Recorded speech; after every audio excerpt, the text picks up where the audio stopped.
Kebakaran TPA Ciniru meluas hingga 2 hektar.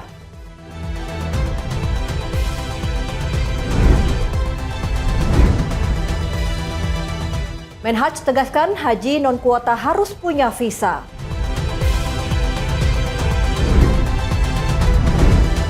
Halo, selamat malam pemirsa setia Berita Nasional TV. Senang sekali Berita Nasional Malam kembali hadir menyapa Anda. Selain 3 berita utama tadi, akan ada informasi lainnya dari dunia politik, ekonomi hingga isu sosial yang sedang hangat diperbincangkan. Bersama saya, Restu Landari.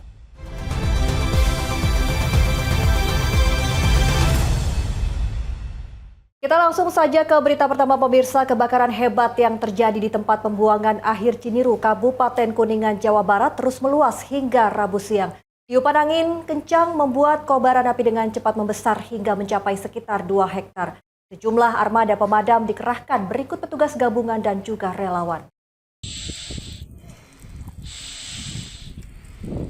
Kobaran api dan juga asap yang membumbung tinggi ini membakar gunungan sampah di tempat pembuangan akhir di Desa Ciniru, Kecamatan Jalaksana, Kabupaten Kuningan, Jawa Barat sejak Rabu dini hari.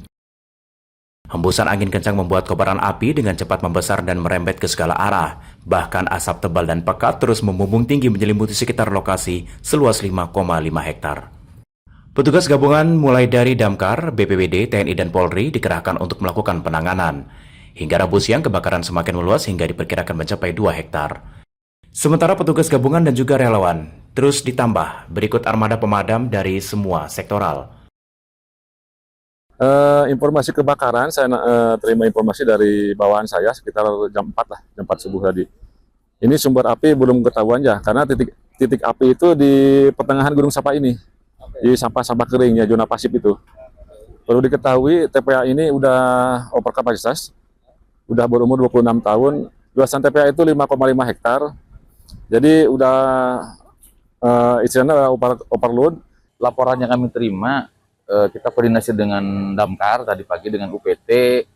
Kalau kejadian mungkin dari jam subuh kalau tidak salah, sekitar jam 5 subuh, dan itu dilaporkan kepada terkait dan kita mendapatkan informasi untuk bantuan backup water supply di pukul sekitar setengah 7 dan sampai sekarang masih berlangsung.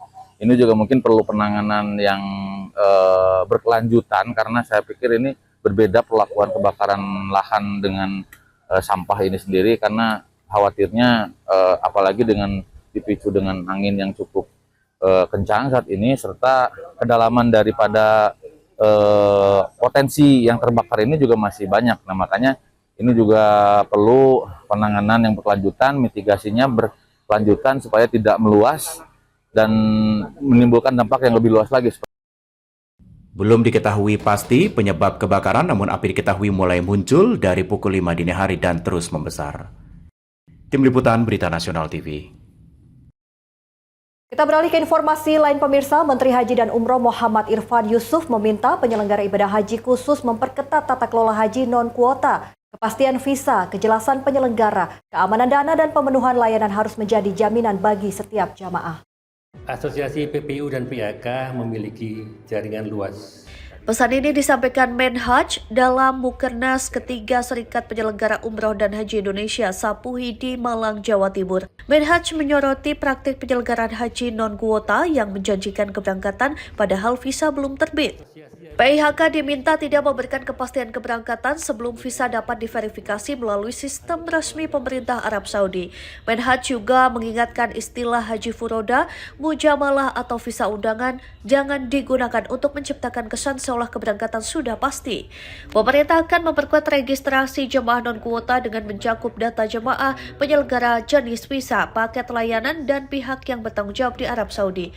Langkah ini dilakukan untuk memperkuat perlindungan jemaah sekaligus memastikan setiap penyelenggara memenuhi kewajibannya. Menhaj menegaskan jemaah tidak boleh diminta membayar dana besar jika kepastian keberangkatan belum ada. Transparansi harga, keamanan dana, dan kejelasan layanan harus menjadi bagian utama dalam penyelenggaraan haji non-kuota. Sementara itu, persiapan haji 1448 Hijriah atau 2027 Masehi diminta dimulai sejak sekarang. Evaluasi Haji 1447 Hijriah, validasi data dan dokumen, serta kesiapan pembimbing dan layanan di Arab Saudi harus segera dilakukan. Menhaj juga meminta materi manasik diarahkan pada kemandirian jemaah dan kesiapan menghadapi kondisi operasional di lapangan, termasuk menghadapi arbusna, kepadatan jamaah, cuaca ekstrim, sistem digital Arab Saudi, serta kebutuhan lansia dan penyandang disabilitas. PIHK diminta disiplin mengikuti regulasi dan timeline yang ditetapkan Arab Saudi. Menhaj menegaskan ukuran keberhasilan penyelenggara bukanlah jumlah jemaah yang berhasil direkrut, melainkan terpenuhinya seluruh hak jemaah sesuai kontrak. Tim Liputan Berita Nasional TV. Saya harapkan tidak ada lagi jemaah yang gagal. Ya, pemirsa, abrasi kembali menerjang kawasan Pantai Trisik, Galur, Kabupaten Kulon Progo, Yogyakarta. Gelombang tinggi hingga 5 meter memicu gelombang pasang dan merusak sejumlah warung serta bangunan di sekitar pantai.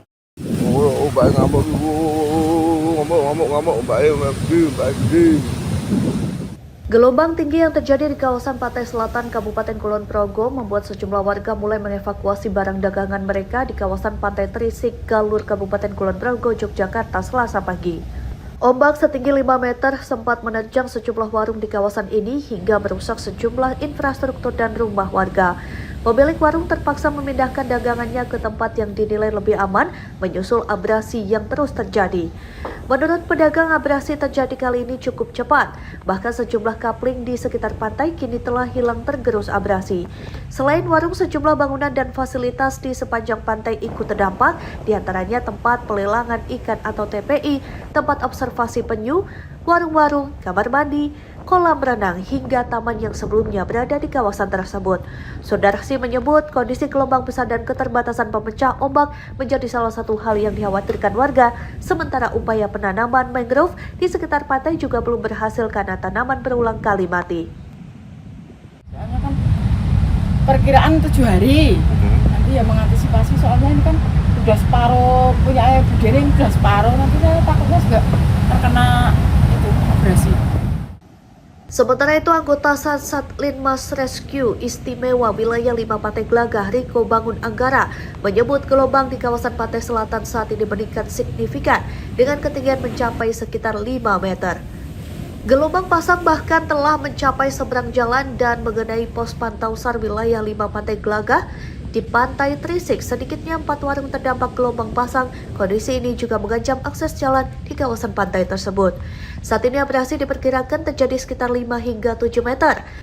Untuk hari ini ada kenaikan, Pak, cukup signifikan, sekitar gelombang hingga 5 meter kurang lebih.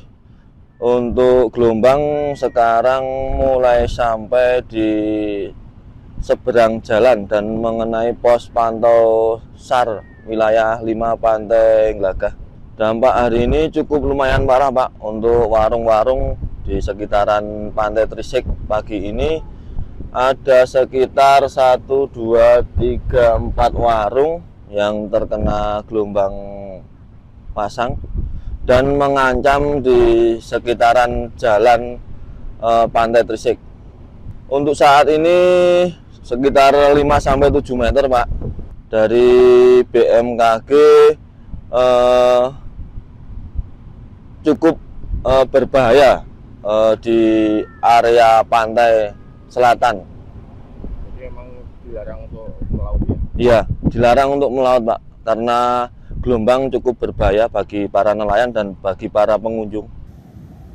Berdasarkan prediksi BMKG, kondisi gelombang di pantai selatan tergolong berbahaya sehingga nelayan dan pengunjung diminta tidak melaut maupun mendekati area pantai.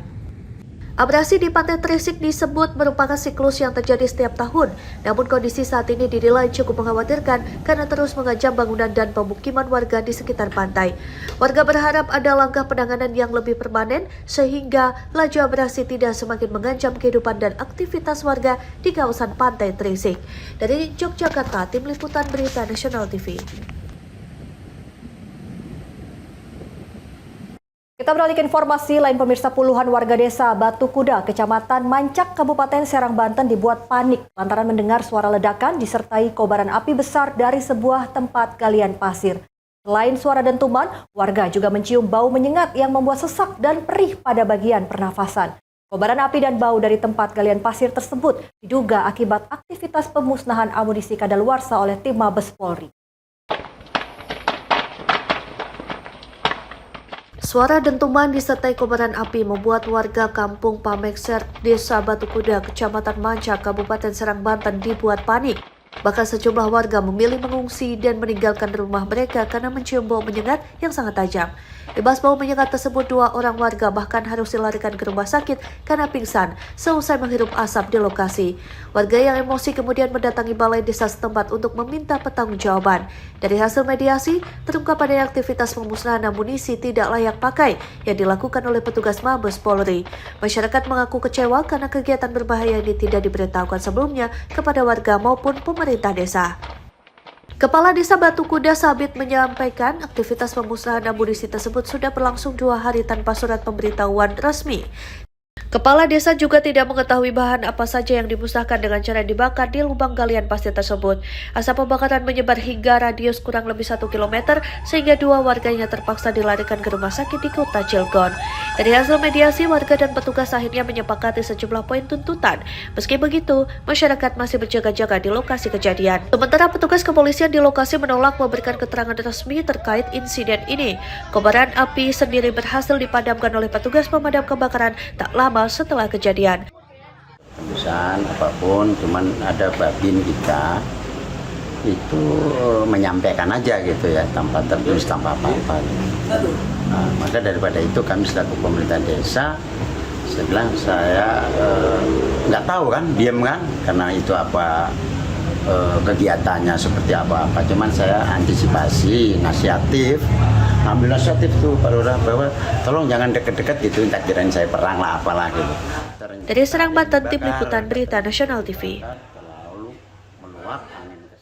Ya, sebuah video yang menampilkan seorang pria membawa benda mirip senjata api viral di media sosial. Gerak-geriknya yang mencurigakan membuat warga khawatir. Polisi pun turun tangan untuk memastikan identitas pria serta benda yang dibawanya. Pria ini terlihat bergerak perlahan sambil membawa sebuah benda yang sekilas menyerupai senjata api. Dengan gerakan mengendap-endap, ia mendekati dinding masjid sebelum kemudian mengarahkan benda tersebut ke depan. Aksi ini terekam dalam video amatir warga dan kemudian beredar luas di media sosial. Peristiwa tersebut terjadi Senin 10 Agustus 2026 di Jalan R.E. Marta Dinata, Kelurahan Cipayung, Kecamatan Ciputa, Tangerang Selatan. Gerak-gerik pria tersebut sempat memicu kekhawatiran karena benda yang dibawanya terlihat seperti senjata api. Namun polisi belum memastikan jenis benda tersebut. Termasuk identitas dan tujuan pria dalam video juga masih dalam penyelidikan. Rabu pagi, Kapolres Tangerang Selatan AKBP Boy Cumalolo mengatakan jajarannya telah melakukan pengecekan dan identifikasi terkait video yang beredar. Polisi masih menelusuri apakah benda tersebut merupakan senjata api, senjata jenis lain, atau bukan senjata. Identitas pria dalam video juga masih ditelusuri dan polisi akan menyampaikan perkembangan setelah hasil penyelidikan dipastikan. Masih proses ya, masih nanti saya bisa sampaikan. Artinya benda yang diduga itu belum bisa dipastikan? Masih kita identifikasi ya, nanti apakah itu benar senjata api atau senjata lainnya, atau itu bukan senjata api. Pak, mungkin Pak himbauan? Ya, himbauan dari saya tetap tadi sesuai dengan pertanyaannya, saya mengajak seluruh elemen masyarakat secara utuh, terutama di Tangsel, agar selalu bijak dalam menggunakan media sosial.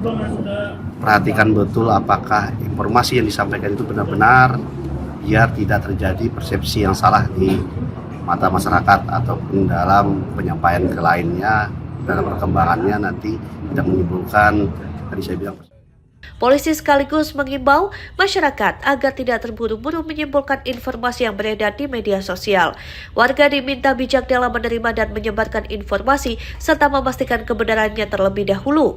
Imbauan ini disampaikan untuk mencegah munculnya persepsi yang keliru maupun kekhawatiran berlebihan di tengah masyarakat. Hingga kini polisi masih melakukan penyelidikan untuk memastikan identitas pria dalam video sekaligus mengungkap benda yang dibawanya. Hasil penyelidikan polisi akan menjadi dasar untuk memastikan apa sebenarnya yang terjadi dalam video yang telah viral tersebut. Dari Tangerang, Tim Liputan Berita Nasional TV. Polisi ungkap sindikat penculikan dan pemerasan bermodus prostitusi online. Informasi selengkapnya usai jeda. Berita Nasional Malam segera kembali.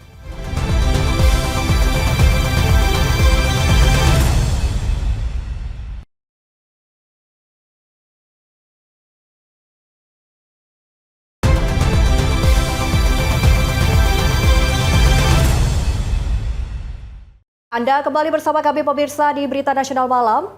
Pemirsa, polisi mengungkap sindikat penculikan dan pemerasan dengan modus gerbek prostitusi online di Kabupaten Lampung Timur, Lampung.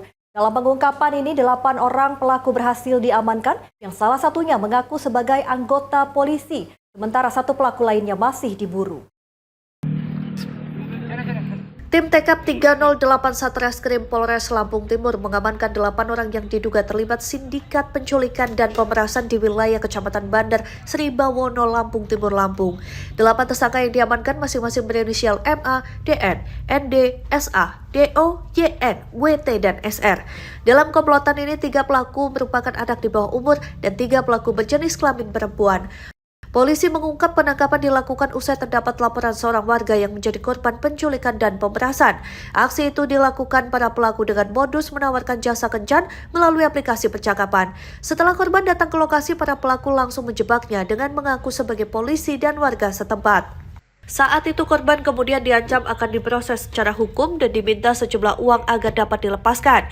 Dari hasil penyelidikan, aksi serupa diduga telah dilakukan para pelaku terhadap sejumlah korban dan menghasilkan uang hingga puluhan juta rupiah. Untuk kronologinya, itu korban dan pelapor ini bertemu awalnya melalui aplikasi chat. Kemudian saat bertemu, pelaku lainnya ini datang dan modus operandinya ini ada yang berperan sebagai polisi dan juga warga setempat.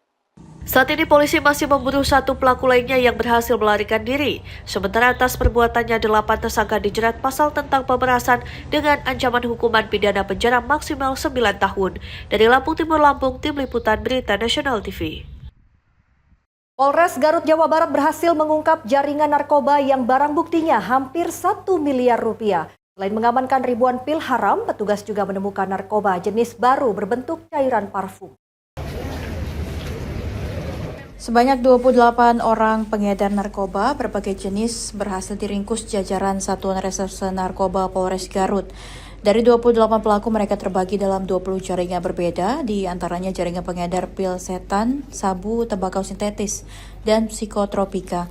Dalam pengungkapan ini, polisi juga menemukan narkoba jenis baru yaitu berbentuk cairan parfum.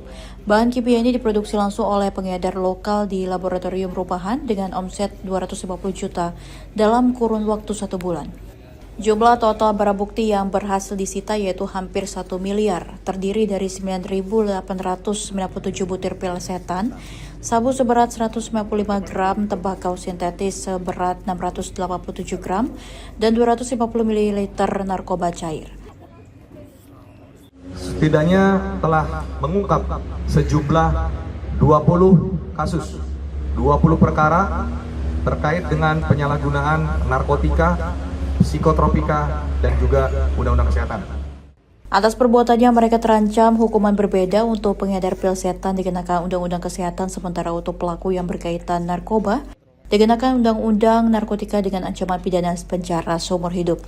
Polisi masih melakukan pengembangan untuk mengungkap kemungkinan adanya jaringan lain yang terkait dengan peredaran narkoba tersebut. Dari Garut, Jawa Barat, jurnalis Berita Nasional TV melaporkan. Ya, seorang oknum debt collector ditangkap polisi setelah diduga melakukan penganiayaan terhadap seorang warga di Pekayon Jaya, Bekasi Selatan, Kota Bekasi, Jawa Barat. Penganiayaan diduga terjadi saat pelaku bersama sejumlah orang datang untuk menagih tunggakan kredit kendaraan. Beginilah rekaman CCTV yang merekam detik-detik diduga terjadi aksi penganiayaan oleh oknum debt collector saat menagih tunggakan kredit mobil di perumahan Taman Villa Baru, Pekayon Jaya, Bekasi Selatan, Kota Bekasi, Jawa Barat. Dalam rekaman terlihat sejumlah orang datang ke rumah korban untuk melakukan penagihan, namun proses penagihan berujung cekcok hingga diduga terjadi kekerasan terhadap korban. Menindaklanjuti laporan tersebut, petugas Polsek Bekasi Selatan melakukan penyelidikan hingga akhirnya seorang oknum debt collector yang diduga terlibat penganiayaan berhasil diamankan polisi. Kasus ini bermula saat sejumlah debt collector datang ke rumah korban untuk menagih tunggakan kredit mobil milik Baby Lestari yang disebut telah menunggak selama 9 bulan. Saat penagihan berlangsung, terjadi cekcok antara korban dan terlapor hingga berujung pada dugaan penganiayaan. Sampaikan ya, terkait kasus penganiayaan terjadi, ya, berawal kami dari pihak Polsek Bekasi Selatan menerima laporan dari masyarakat ya, melalui layanan kepolisian 110 atau layanan aduan Polres Metro Bekasi. Akibat kejadian tersebut, korban mengalami luka memar pada bagian lengan.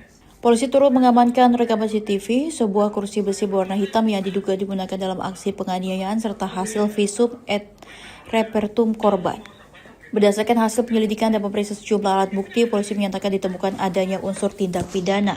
Polisi menegaskan proses penagihan hutang tidak dibenarkan dilakukan dengan cara kekerasan. Saat ini kasus tersebut masih ditangani petugas Polsek Bekasi Selatan dan proses hukum terhadap terlapor terus berlanjut. Dari Bekasi, jurnalis Berita Nasional TV. Polres Kulon Progo memusnahkan ribuan botol minuman beralkohol atau mihol ilegal hasil operasi razia sepanjang Januari hingga Juli 2026. Pemusnahan dilakukan di Mapolres Kulon Progo Senin 10 Agustus 2026, disaksikan Wakil Bupati Kulon Progo dan jajaran Forkopimda. Ribuan botol minuman beralkohol merupakan hasil operasi yang digelar Polres Kulon Progo sejak Januari hingga Juli 2026. Petugas berhasil mengamankan lebih dari 5.000 mihol ilegal berbagai jenis. Mihol pabrikan diamankan karena peredarannya tidak sesuai aturan, sementara mihol oplosan diamankan karena kandungannya dinilai dapat membahayakan konsumen. Kapolres Kulon Progo AKBP M. Rido Hidayat menyebut penanganan perkara peredaran mihol ilegal sebagian telah memasuki tahap kedua. Dengan penyerahan tersangka dan barang bukti kepada Jaksa Penuntut Umum setelah berkas perkara dinyatakan lengkap atau P21. Dalam kegiatan pemusnahan, Polres Kulon Progo memusnahkan 1.256 botol mihol pabrikan, 2 botol mihol oplosan, 19 kaleng mihol pabrikan, serta 17 plastik bibit alkohol. Pemusnahan ini menjadi peringatan bagi para pengedar mihol ilegal tanpa izin agar berpikir ulang dalam menjalankan aktivitasnya karena peredaran mihol ilegal dinilai memberikan dampak negatif bagi masyarakat. Untuk miras yang kita musnahkan pada hari ini itu sebanyak 1.256 botol miras pabrikan, 2 botol miras oplosan dan 19 kaleng miras pabrikan, 17 plastik bibit alkohol.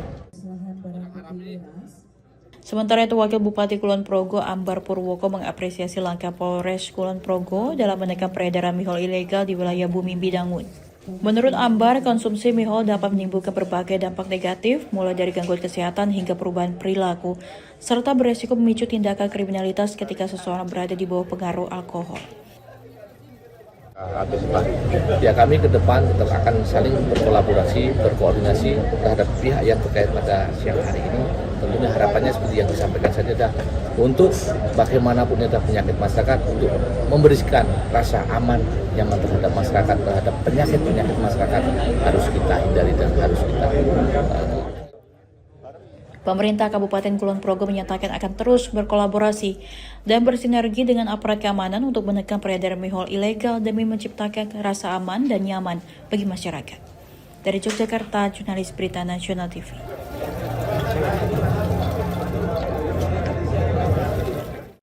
Ya, selengkapnya terkait dengan Muktamar NU ke-35 dan peta politik NU akan kami hadirkan dengan dialog spesial usai jeda. Tetaplah bersama kami di Berita Nasional Malam.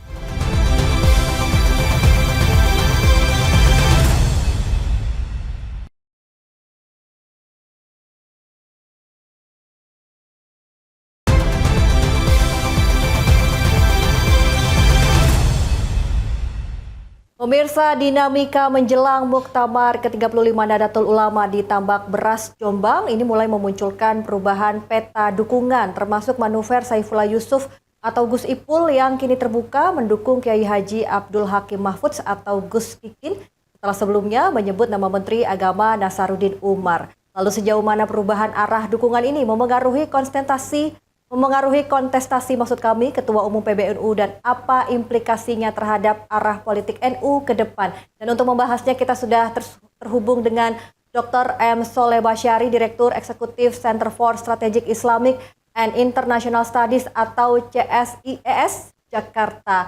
Halo, selamat malam. Assalamualaikum Gus Soleh.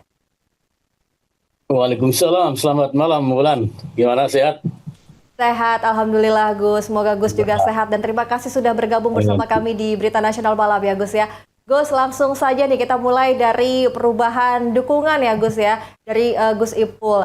Sebelumnya nama Nasaruddin Umar ini kan disebut ya Gus, ini Gus Ipul terbuka mendukung Gus Kikin. Nah Gus, apakah ini menunjukkan adanya pergeseran peta kekuatan di internal NU Gus? Iya, ini menjadi pertanyaan menarik dan pertanyaan kunci di muktamar kali ini, muktamar ke-35 di Tambak Beras, Jombang. Muktamar yang merupakan penanda dari transisi abad pertama NU menjadi abad kedua, milenium pertama ke milenium kedua. Itu pertama itu. Kemudian yang kedua, Gus Ipul ini kan 5 atau 10 tahun terakhir merupakan tokoh kunci dari mulai muktamar ke-33 di Jombang, muktamar ke-34 di Lampung, dan kemudian muktamar ke-35 yang kembali ke Jombang lagi. Nah, ketiga, Gus Ipul itu di samping tokoh kunci, dia juga punya banyak kartu yang yang bisa dimainkan dengan leluasa tentang kandidasi pada muktamar ke-35 mendatang. Kalau 2-3 bulan lalu Gus Ipul mendorong, mengkampanyekan dalam tanda kutip dan menyebut-nyebut Profesor Nasaruddin Umar, Menteri Agama, sebagai salah satu atau orang yang di backup, yang didukung penuh dan kemudian disosialisasikan melalui konsolidasi ke daerah-daerah. Nah, belakangan 2-3 minggu belakangan ternyata Gus Ipul dalam tanda kutip berubah haluan. Belakangan sejak 3 minggu lalu ketika mengunjungi arena muktamar evaluasi sekaligus persiapan visitasi, dia berbarengan dengan Abdul Hakim Mahfud atau Gus Kikin, Ketua PWNU Jawa Timur, sekaligus tuan rumah, yang kemudian ternyata runtang-runtung itu atau kemesraan Gus Ipul dengan Gus Kikin itu berlanjut ke minggu kemarin ada pertemuan di di Hotel Royal Jakarta yang isinya adalah deklarasi terhadap Gus Kikin. Nah, ini tidak terlepas dari tangan dingin Gus Ipul. Gus Ipul ini di samping sekjen, dia orang kedua setelah ketua umum yang menandatangani hampir semua kepengurusan, pengurus cabang, pengurus wilayah yang punya hak dan punya mandat pada muktamar mendatang. Jadi ketika beliau mendukung, ketika Gus Ipul ini mendukung atau memainkan 1-2 nama, itu sangat signifikan efeknya di lapangan. Ya. Oke, baik. Jadi bisa dikatakan Gus Ipul ini adalah juru kuncinya begitu ya. Tapi Gus Soleh, seberapa besar memang daya tawar Gus Ipul dalam kontestasi Muktamar ke-35 ini? Dan apakah dukungannya ini bisa menjadi faktor penentu kemenangan kandidat tertentu? Iya, sebagai sekjen, kekuatan Gus Ipul itu real, nyata di lapangan ya. Karena beliau penentu dan peneretangan surat SK kepengurusan wilayah dan SK kepengurusan cabang. Tetapi 6 bulan belakangan Gus Ipul itu dalam tanda kutip pecah kongsi dengan ketua umum sekarang, Gus Yahya Khalil Stakuf, yang kemudian NU terbelah menjadi NU Keramat Raya dan NU Sultan. Nah, Gus Ipul di PBNU Sultan. Nah, memang sedikit banyak manuver Gus Ipul yang katakanlah terlibat dalam konflik panjang dengan ketua umum itu berimplikasi agak negatif. Jadi ada semacam resisten kepada Gus Ipul. Nah, apakah ini nanti efek dari resistensi atau efek dari pertarungan internal dengan ketua umum Gus Yahya itu kemudian justru kebalikannya, bahwa orang yang didukung Gus Ipul itu justru melemah. Nah, ini nanti kita tunggu. Tetapi kan sebenarnya faktor Gus Kikin sendiri tanpa atau dengan Gus Ipul itu punya potensi dan punya sumber daya yang cukup memadai. Pertama adalah Gus Kikin ini ketua pengurus wilayah Jawa Timur, salah satu dari hanya 2 pengurus wilayah yang jadi barometer nasional selain Jawa Tengah. Nah, kemudian kedua, Gus Kikin ini adalah termasuk cucunya Kiai Hasyim Asy'ari Hadratus Syekh pendiri NU. Jadi sebenarnya tanpa Gus Ipul pun Gus Kikin udah sangat powerful dalam tanda kutip terkait dengan kandidasi, terkait dengan pertarungan menuju siapa yang kemudian terpilih menjadi ketua umum pada Muktamar ke-35 Tambak Beras nanti. Nah, kalau menurut saya sih sebenarnya ketika Gus Ipul masuk di situ, itu menurut saya menjadi beban malahan. Kenapa jadi beban? Karena konflik Gus Ipul dengan Gus Yahya yang kemudian membelah PBNU menjadi 2, yang kemudian menjadi keprihatinan banyak pihak termasuk para kiai-kiai sepuh, itu menimbulkan efek yang negatif. Buktinya apa? Buktinya ada sejumlah kekuatan di NU yang menyebut dirinya menolak 4 orang untuk masuk dalam kepengurusan mendatang. 4 orang itu adalah Rois Amki Miftahul Lahyar, kemudian Katib Amki Said Asrori, kemudian Ketua Umum Yahya Stakuf, dan yang keempat adalah Sekjen Saifullah Yusuf. Ada semacam resistensi luar biasa terhadap 4 orang itu. Makanya kemudian saya menyebut justru ketika ada Gus Ipul di sini, posisi atau daya tawar Gus Kikin sebenarnya malah negatif. Ya. Wah. Jadi menarik sekali ya, sebenarnya Gus Kikin ini memang memiliki potensi, tapi ketika Gus Ipul masuk ini bisa jadi beban begitu ya. Oke, baik. Tapi Gus Soleh, kalau melihat perkembangan terakhir sebenarnya ya, siapa saja sih poros kekuatan utama yang saat ini sedang berkonsolidasi menuju kursi Ketua Umum PBNU? Iya, untuk menjawab ini sebenarnya mudah ya. Pertama adalah bisa diukur dari apakah ada kandidat yang latar belakangnya adalah masuk dalam struktur negara atau struktur organisasi yang punya jaringan dari pusat Jakarta sampai ke daerah-daerah. Nah, kalau kemudian itu ada, misal kayak Menteri Agama Profesor Nasaruddin Umar, di mana Kementerian Agama itu punya kantor di Jakarta, punya kantor di semua provinsi di Indonesia, punya kantor di semua kabupaten kota di Indonesia, itu artinya dia punya jaringan sampai ke bawah. Nah, ini keunggulan yang tidak bisa disepelekan. Kenapa? Karena struktur NU itu mirip dengan struktur negara. Di mana ada kabupaten kota, pasti di situ ada pengurus cabang. Di mana ada provinsi, pasti di situ ada pengurus wilayah. Di mana ada ibu kota negara, di situ pasti ada pengurus besar. Pertama itu, jaringan yang sampai bawah. Yang punya adalah Menteri Agama. Kemudian jaringan yang kedua adalah yang punya Ketua Umum Pengurus Besar Nahdlatul Ulama incumbent sekarang ini. Dalam konteks ini adalah Gus Yahya. Gus Yahya ini pasti sebagai Ketua Umum pernah atau setidaknya separuh dari wilayah Republik Indonesia ini, pernah dari separuh dari cabang, pengurus cabang dan pengurus wilayah pasti pernah dikunjungi. Dan semua surat menyurat terkait dengan kepengurusan cabang wilayah, 500-an lebih kabupaten kota atau 38 provinsi di seluruh Indonesia, itu pasti melalui meja dan melalui tanda tangan Gus Yahya. Artinya apa? Artinya jaringan struktur dari provinsi ke kabupaten kota, Gus Yahya juga pegang persis dengan Menteri Agama.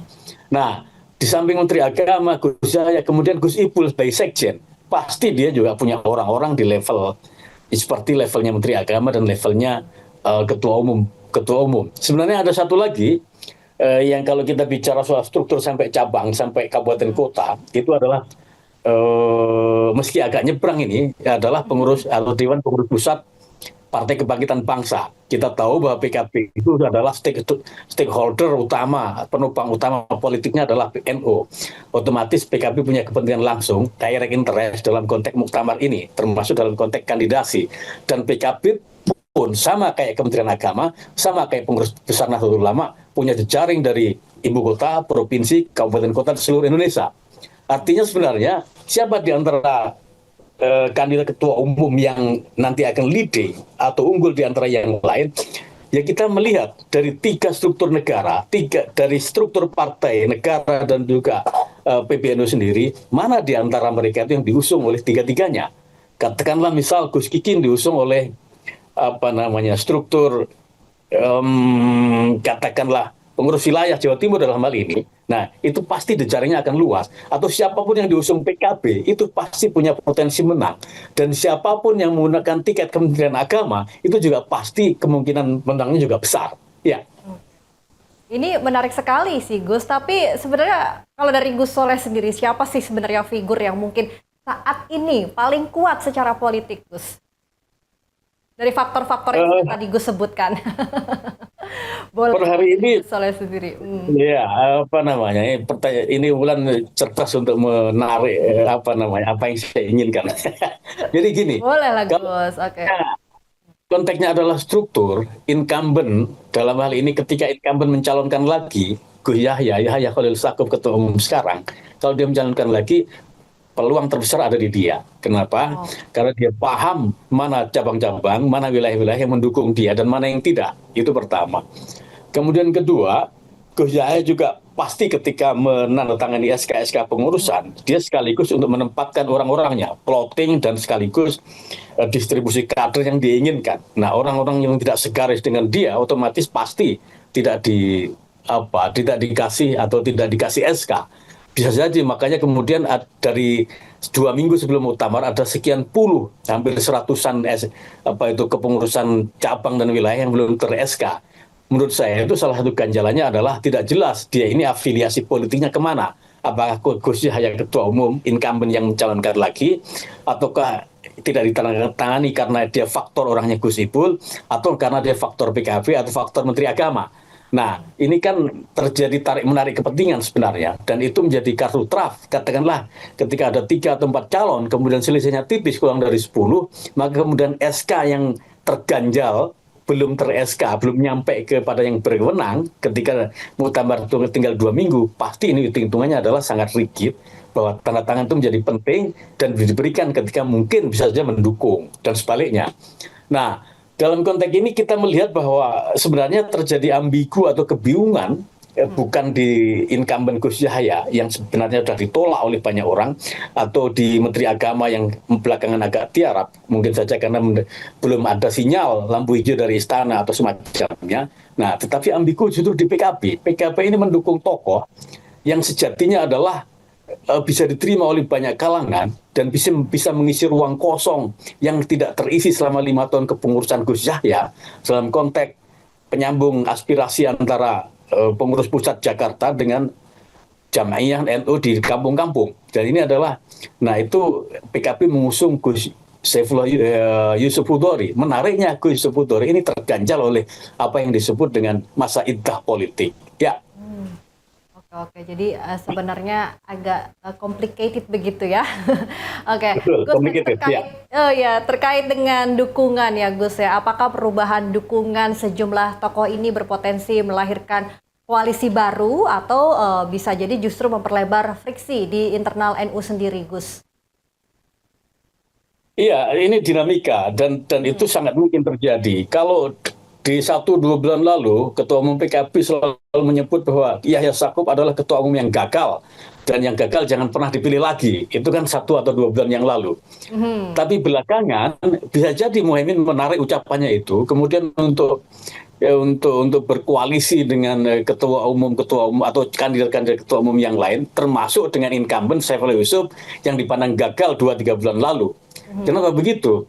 Ya karena dalam hal ini PKB agak mati langkah dalam tanda kutip ketika calon yang dia dukung itu terkendala oleh masa iddah politik. Dalam hal ini adalah Gus Yus. Otomatis PKB akan perbarui koalisi, berbarui mitra strategisnya, bisa dengan siapapun termasuk dengan ketua umum incumbent. Nah, sama ketika Gus Ipul juga awal-awal mendukung Profesor Nasaruddin Umar Menteri Agama, tapi belakangan kemudian bergeser ke Gus Kikin. Kenapa kok bisa seperti itu? Karena Gus Ipul ini kan tipe politisi murni, dia hanya mendukung kandidat yang potensial menang. Gus Ipul tidak mungkin mendukung yang jauh-jauh hari menurut hemat dia, menurut analisis dia itu adalah peluang menangnya itu tidak besar. Kenapa Gus Kikin peluangnya besar? Ada kabar bahwa Gus Kikin adalah dalam tanda kutip salah satu paket yang disiapkan istana. Nah, makanya kemudian deklarasinya kemarin itu di Jakarta itu didampingi dalam tanda kutip oleh Ketua MPR Ahmad Muzani. Ya.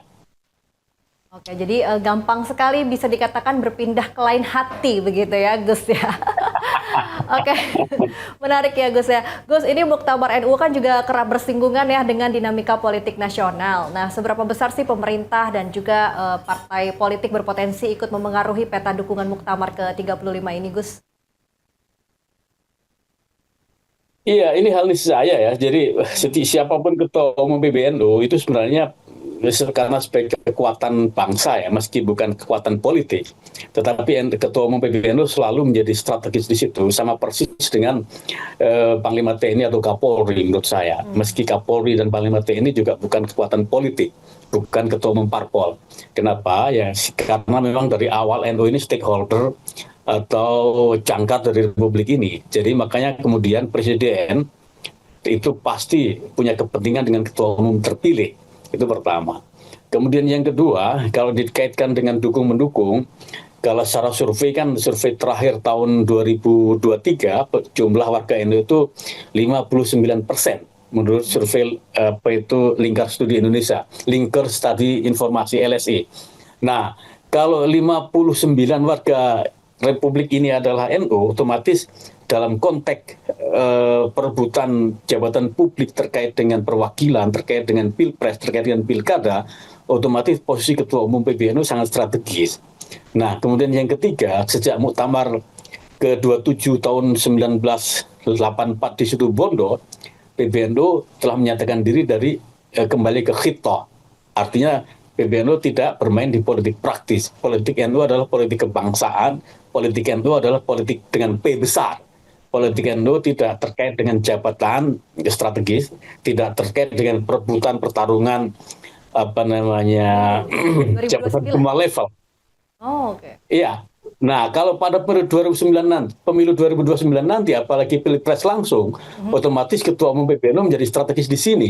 Nah, kemudian ditata atau ekosistem itu dibangun mulai muktamar ke-35 tahun 2026 di Tambak Beras ini. Ya. Oke, baik Gus, singkat saja terakhir pasca muktamar, apakah NU akan cenderung semakin dekat dengan pemerintah atau justru perlu menjaga jarak nih untuk mempertahankan independensi sebagai organisasi masyarakat? Ya, NU ini kan sebenarnya salah satu pemegang saham Republik. Jadi tidak mungkin NU ini keluar dari bingkai nasionalisme, keluar dari NKRI. Itu pertama. Kemudian yang kedua, NU tidak mungkin juga tidak dilibatkan dalam proses dinamika politik nasional. Nah, meski NU bukan kekuatan politik.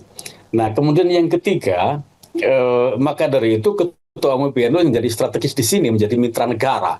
Tetapi karena NU bukan bagian dari kementerian negara, bukan bagian dari lembaga negara, atau bukan bagian daripada negara, maka kritisisme itu menjadi hal yang mutlak, menjadi hal yang niscaya yang dimiliki oleh Ketua Umum PBNU. Perjalanan selama ini Ketua Umum PBNU mulai Gus Dur, Kiai Said, Kiai Hasyim juga di samping mereka loyal pada negara, saran, kemudian nasihat, kritik kepada negara juga terus diberikan.